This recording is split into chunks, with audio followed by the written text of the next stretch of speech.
Well, welcome to the Writer Reads Short Stories. This is the fourth and final part of Death Comes in Bone. Maetta's voice reflected the feeling in her next words, but her face held an expression of bewildered wonder.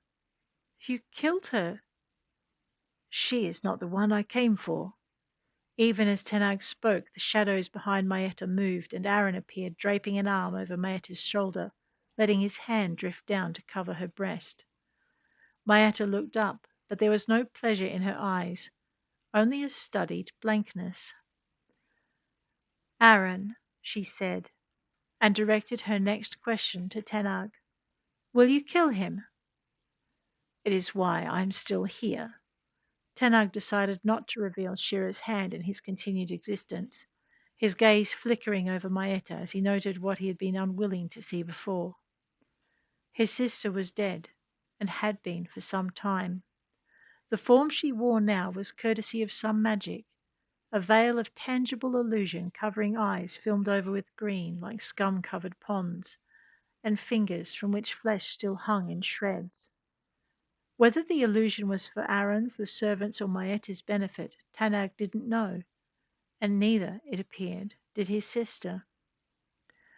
What will you do when I'm free? She asked, and Tanag caught Arrin's triumphant smirk. I will move beyond death, and I'll be alone again.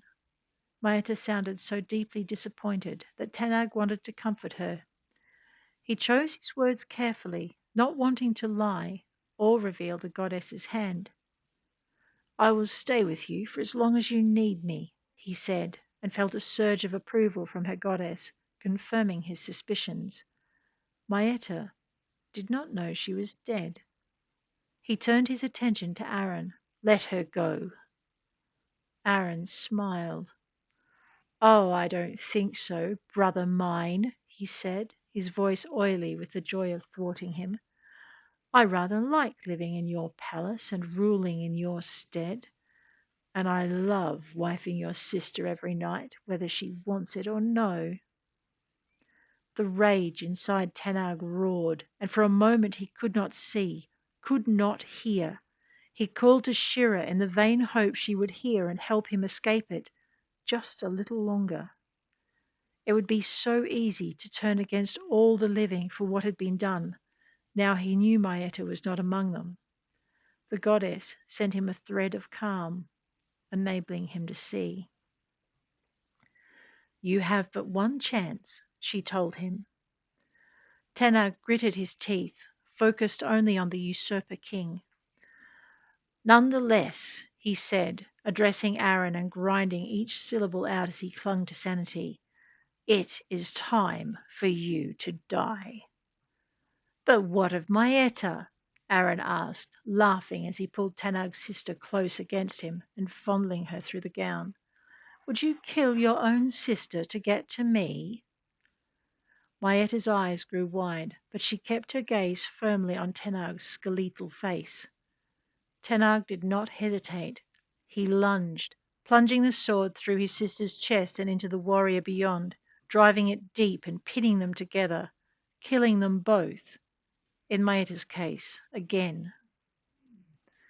Arrin's face grew stiff with shock, his mouth rounding into a gasp of surprise as Maetta stepped forward, pushing against him to free herself and taking the blade with her. She saw Tanag's astonishment, and her lips quirked upward with wry amusement. Covering Tanag's hands with her own, she helped him pull the blade from her torso, then turned to her tormentor. Arrin's eyes said he did not understand, even as he gasped for breath, but could not find the words. He watched as Maetta reversed the sword, taking the hilt in both hands and lifting it from her brother's grasp. She smiled, using her double-handed grip to swing the blade back and bring it sweeping in to cleave Arrin's head from his shoulders. Now he is as dead as he made me, she said, and Shira be praised for keeping me sane long enough to see it. Tanag stared at her. He had taught her that move as a joke, telling her it was the fastest way to get rid of an unwanted boyfriend that he could think of. He continued to stare as the truth sank in. Maetta had known she was dead, had held the illusion of ignorance for Arrin's benefit, and had trusted Tanag to do what was right.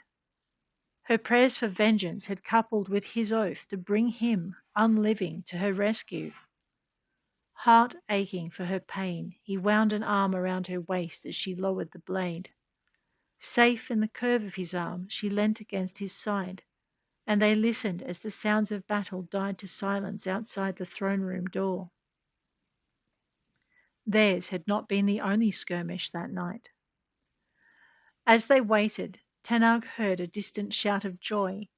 It was echoed by another, and then another, until the palace was alive with the sound of victory.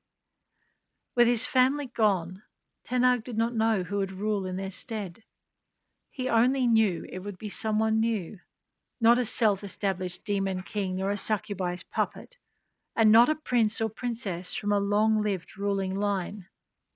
He hugged Maeta to his side. "I'm sorry I took so long," he said, but she only looked into his eyes and smiled. "Tanag!" The cry made them both look around, Tanag tucking Maeta behind him. Herish pushed the throne room doors wide and hurried over to inspect Lenara's body. Beside him loomed a man who could have been Divis's twin. Tanag met his gaze, passing him the royal sword, hilt first. "I'm sorry for your brother," he said, as the man accepted the blade. "Did you kill him?" "No, the temple beasts did that." "What will you do now?" "Now I can finally rest." "And your sister?" "She will rest with me." Tanag could feel himself fading, saw the world slowly drifting out of focus, heard the thump of a body hitting the floor, accompanied by the equally loud clatter of falling bones. He kept drifting until the only reality left to him was the feel of Maeta's arm around his waist. Shira was waiting, and whatever lay beyond this world and the realm of undeath, they would face it together. Behind him, he heard Herish address Divis's brother. "Looks like it's up to you, Your Majesty." "But I'm no prince." The man's dismay almost made Tanag laugh, as did Herish's reply. "Yet you accepted the royal blade." A horse whickered, and Herish was quick to drive his advantage home. "And Divis's warhorse agrees." Tanag paused long enough to hear the brother's muffled curse. "It's a conspiracy." "It has been decided by the gods."